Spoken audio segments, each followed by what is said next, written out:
And now to our guest of the week.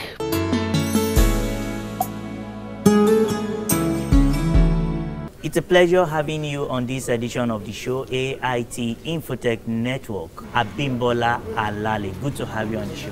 Nice to have you. The minister has spoken. Some stakeholders have also given their thoughts on the roadmap for the communication sector in Nigeria. As one of the agencies under this ministry, what is your roadmap and how are you keen into the minister's initiative?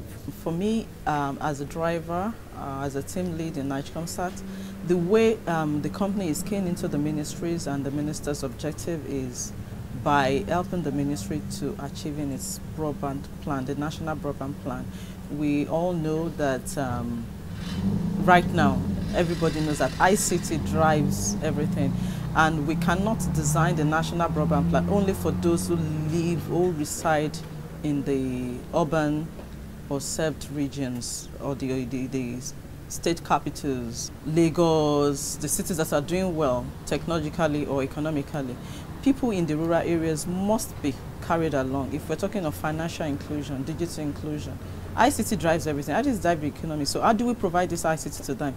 It's through the national broadband plan. Inside the national broadband plan, you have the fiber, the microwave, yes, the satellite, everything. They are all assets. They are all infrastructure. NIGECOMSAT satellite, the fiber that you have, the microwave, terrestrial links and all that, they are all ICT-based infrastructure. But where are all this infrastructure, where are they getting to? You have the fiber reaching the only, the urban cities.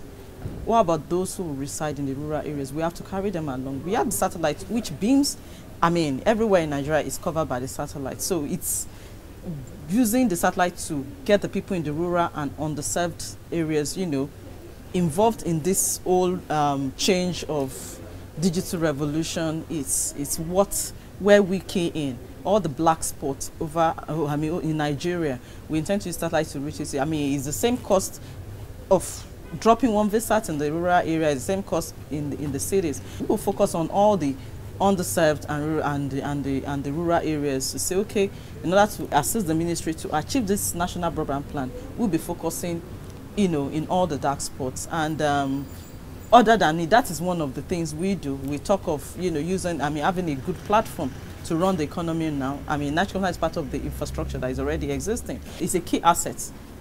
NIGECOMSAT runs, operates and manages a key asset for the ministry to achieve its objectives. In terms of deployment of these broadband, some say that the laying of the optic fiber is more costly and not as cheap as the satellite option. How is NIGECOMSAT really positioning to ensure that Nigerians in the underserved areas are able to get these assets at a very affordable rate?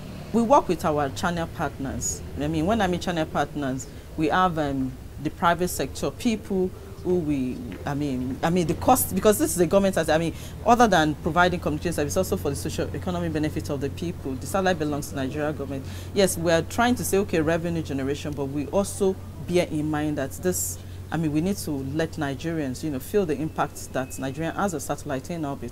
Yes, some people say that fiber, you said the cost of rolling it, but they will tell you, the cost of obtaining fiber or other technology is cheaper, but on the long run, when you think of all the things, it's almost the same thing as the cost of, having a satellite communication. Maybe the only aesthetic is that maybe you have a small dish, that you're looking at. Is maybe cost of, the initial cost of infrastructure, but the subsequent payments is not much. And we work with our channel partners to devise small office home solutions on the KA band. The KA band equipment are so small, so they are not that expensive. So you have all the small businesses, installing this, the KA band, especially in the northern part of Nigeria. We have channel partners, focusing on the northeast. So you have them already working with us, planning to roll out such services. And even as an ordinary citizen, for example, if I do have a visa at my home, if I want to resell it, all I need to do is have some routers to broadcast, and I can sort of, share costs or resell to people around me. So there are different ways of recouping whatever investment you have put on the equipment, but nothing is cheap. But at the end of the day, it's what the investment is, what for you as somebody to communicate, to have a broadband experience in your home. Thank you so much, Abimbola Alale, the Managing Director, Chief Executive, Nigerian Communication Satellite, for joining us on the show. Thank you very much, Mr. Moderator. Thank you.